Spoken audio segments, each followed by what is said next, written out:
यो छोरी जन्मिँदा नाक खुम्चाउने मान्छेको त नि नाकै भाँचिदिउँ जस्तो लाग्छ। माफ गर्नु होला अलिकति एग्रेसिभ भयो, किनभने विषय नै त्यस्तो छ। छोरो छोरो छोरो के गर्छ छोरोले? सुनको लेड हक्छ? मान्छे मर्ने बेला भरमा पानी नपाएर घिटिक घिटिक हुँदा एक गिलास पानीसम्म पनि ल्याएर छोरोले दिँदैन। यस्तो पनि छोरो देखेका छौँ। बरु छोरीले यसो तातो चिसो बाबुआमा के हो भनेर माया गर्छिन्। कतिले भन्नुहुन्छ मेरो त वंश नै अघि नबढ्ने भयो।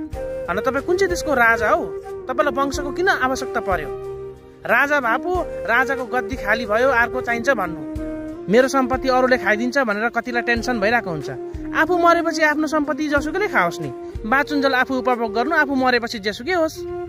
कतिले भन्नुहुन्छ मेरो त काँदी काट गर्ने मान्छे नै भएन नि हौ, 13 दिनसम्म कुरोमा को बसिदिन्छ, मेरो त मुक्ति नहुने भयो भन्नुहुन्छ। अहिलेको जमानामा नि छोरीले पनि काँदी काट गरिरहेको छन्। समाज बदलिसक्यो, तपाईँको सोच र मानसिकता बदलिनुहोस्। र मुक्ति भनेको अरूले 13 दिन जुठो बारेर मुक्ति हुने होइन, आफ्नो कर्मले मुक्ति हुने हो। सत्कर्म गर्नु भएको छ भने मुक्ति हुन्छ, सत्कर्म गर्नु भएको छैन र काम क्रोध लोभ मोहमै फसिरहनु भएको छ भने नि 13 दिन त के 27 दिन जुठो बार्दा पनि तपाईँको मुक्ति हुँदैन। याद राख्नु होला। त्यसैले बेसी छोरो छोरो भन्दै छोरोको पछि नलाग्नु।